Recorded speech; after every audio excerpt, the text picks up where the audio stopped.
Hello everybody, welcome back to Firefield Junction and welcome back to a bit of an update video for you. If you've been watching the channel recently, you may remember that recently we looked at this, the all-new GWR Class A22-1 train pack from Hornby. And overall, the review started off pretty well. The model itself doesn't look too bad at all. Detail on it was fairly good. Wasn't really too much to complain about there. However, when we actually went to run the model, run the full-length train, things turned quite bad. Things certainly went downhill quite quickly from there, because unfortunately the full-length train was basically unusable. The motor unit could not shift all of the coaches, and that was basically it. The whole unit was basically dead in the water. Couldn't run it. It just wouldn't do anything at all. No matter what I did, I could not get the motor units to basically sustain any movement of the coaches at all. And I had to end the review quite abruptly after that, because there was basically nothing else I could do.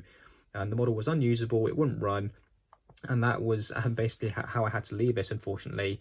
I admit I probably was quite generous with the ratings on that video when I did it, certainly with the performance. However, since then, I have been doing some testing since that review. I've done some testing, done some investigation, talked things over with some other modelers. I contacted Hornby about it as well. Pretty much straight after I finished the review, I sent Hornby an email basically saying, you know, I've had this issue, the model basically doesn't work properly, it won't run properly. And they got back to me fairly quickly, so fair enough Hornby, fair play to you with that. And they said that they had retested the samples on this model and they didn't find any issues with it, which is, well, okay, fair enough. You found no issues with the sample of the model. But what about the actual production model? Have you actually got one? It would have been useful if they'd actually got one of these maybe off the shelf, or at least one of the example like that, and actually tested that to see if there's any issues with that, because that would have given them a more definitive answer to whether there was actually anything wrong with the model itself, because a sample of the model isn't really going to be exactly the same as the actual production models, because it's not going to be exactly the same. It's not guaranteed to perform exactly the same. It might run a bit differently. There might be a few other differences as well. But okay, fair enough. They found no issues with the sample. However, they were quite helpful in suggesting things that I look at, various things that I check, which was fair enough, which I did. But overall, not the most helpful in the world, to be honest, Hornby, but you could have been worse, I suppose. So I went and checked the things that they suggested, which I was going to do anyway. So maybe it wasn't overly useful me emailing them, but at least I let them know the issues that I had. I don't know if anyone else has emailed Hornby as well, telling them about these problems. But I think they've been fairly well documented now, the issues that this set basically has out of the box, that hopefully Hornby will do something about it. But basically, we'll actually get onto the problem itself. The issue with the model was not the motor unit itself. The motor unit actually runs very well. There's nothing wrong with it whatsoever, pretty much there. I can't really fault it at all. But the issue itself is actually with the coaches, or in my set at least it was with the coaches, because I've now resolved it. But the issue is that there was so much drag in those coaches that it didn't surprise me with the amount of drag in those coaches. It didn't surprise me that this motor unit couldn't haul them, because the drag in those coaches was absolutely insane. Even just pushing them along by hand, just the full rake on its own, the amount of force that actually requires to actually get them to move, I couldn't believe it. It was really insane. So what I did first is I actually got some coaches from my other Class 800s and got those on the track to make a full 9-car set, and still using this motor unit basically as the front coach to haul them.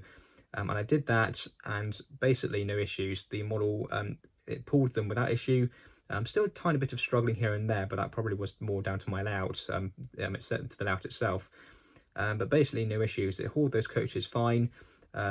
Basically barely even struggled with them, especially at the high speeds. It was fine. Couldn't fault it there. So one of the next things I decided to do is I got a coach from one of my other 800s, and I got one of the coaches from this set, and decided to do a bit of a rolling test to actually see the difference in the amount of drag, basically compared to the coaches from this set to older versions of this model. So I did that, and you can see here the results from that test. And the difference is they just couldn't be bigger. There couldn't be any bigger of a difference in the rolling resistance of these coaches out of the box. And if you look at this photo here, this is the same coaches. This is a bogey from each of those coaches. And you can see on the left is a coach from 800/008. And if you look closely, you can see the lubricant on the axles of that coach. But if you look on the right, which is one of the coaches from this set, you can see there's just no lubrication on those axles whatsoever. And all of the coaches from this set were like that. No lubrication on the axles whatsoever, completely bone dry. So it didn't surprise me that this couldn't haul them, because obviously no lubrication on those axles, it's going to be more drag, and with the amount of coaches that this has got to haul, the drag is obviously going to be extreme. So yeah, I couldn't, it didn't surprise me that this couldn't haul them. Really couldn't believe it. Now, for a start, how did something like that get through quality control?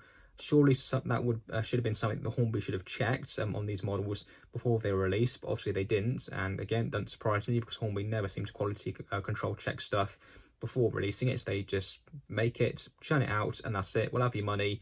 That's it. We don't really care about anything else. That kind of seems to be the attitude, in my opinion, that Hornby have.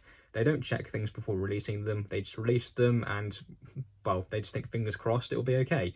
And that's that. But obviously they do need to check stuff, and if anyone from Hornby is watching this, check your models before you release them, because if they are being released with issues, then we're going to point them out and we're going to let you know about it.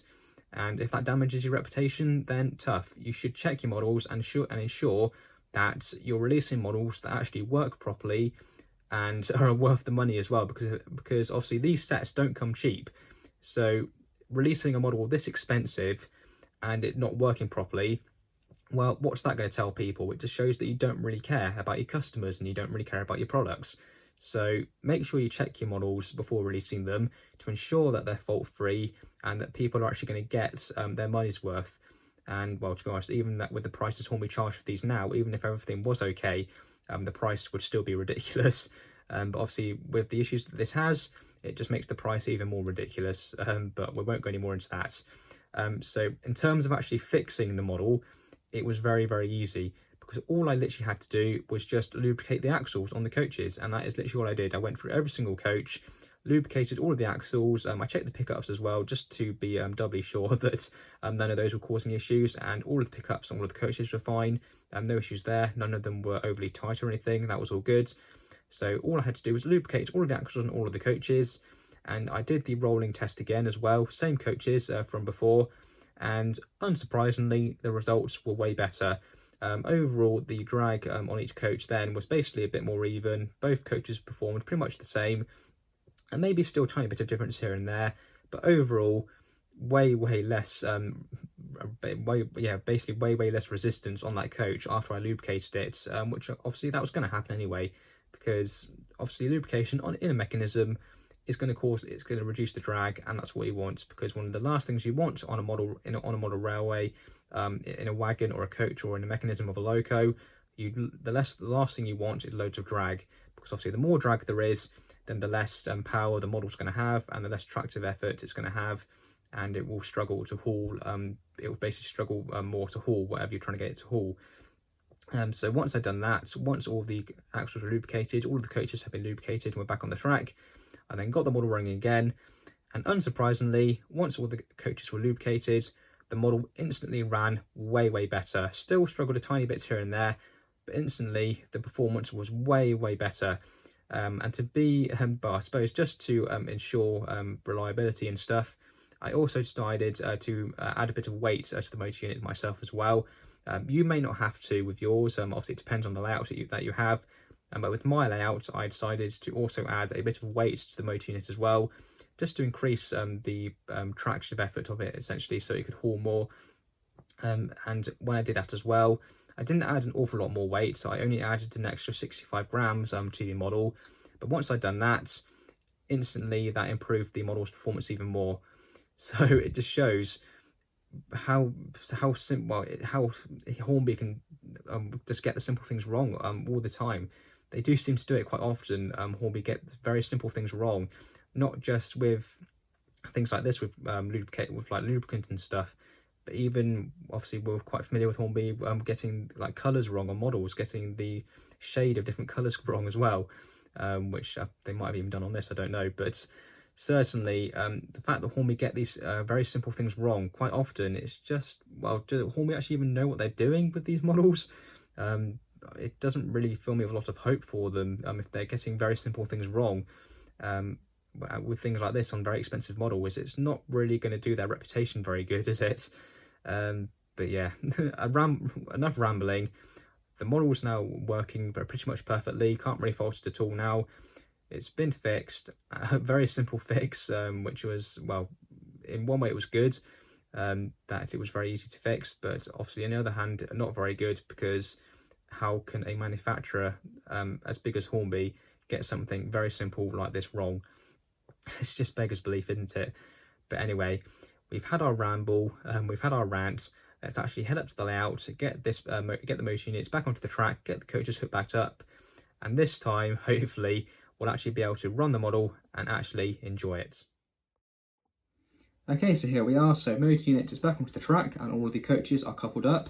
So I think all we can do is give us some power, and this time, hopefully, we will get a better result. So let's give it some power and see what happens.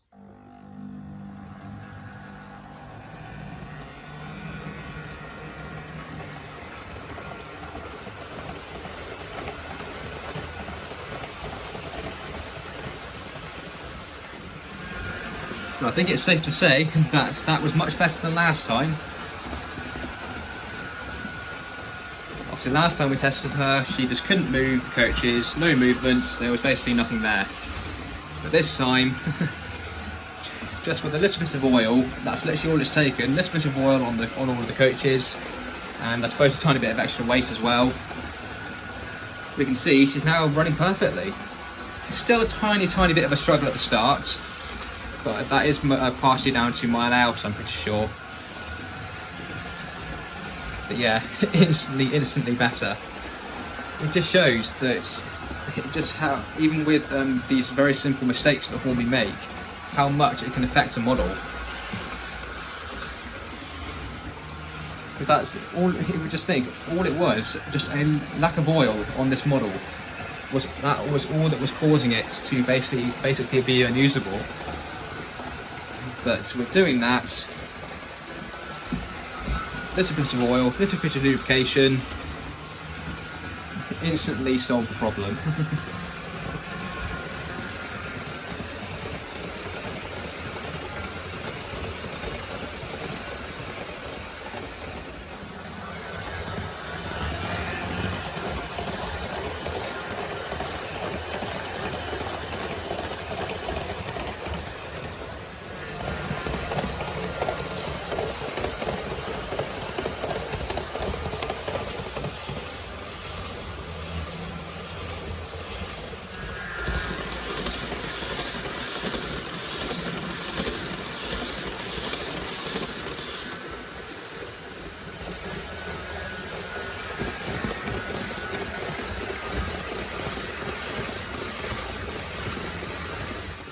Okay, so I've just brought the model to a stop so we can give our final opinion and bring the video to a close.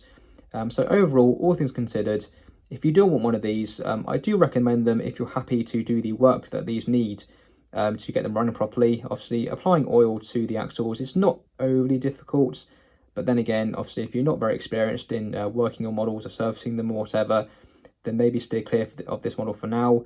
Maybe wait for the price to come down, certainly, because obviously the price for these at the moment is ridiculous. RRP, obviously silly, which is not surprising for Hornby.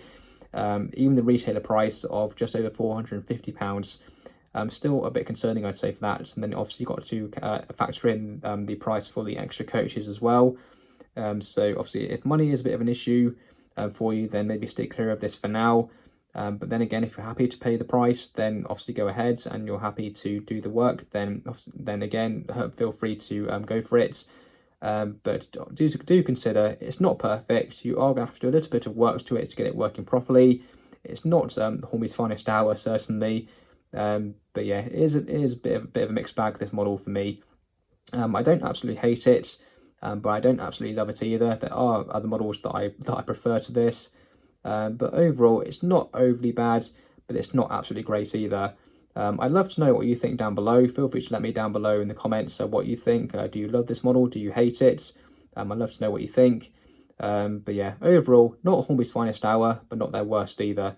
So thanks for watching, guys. I'll see you in the next one. Take care.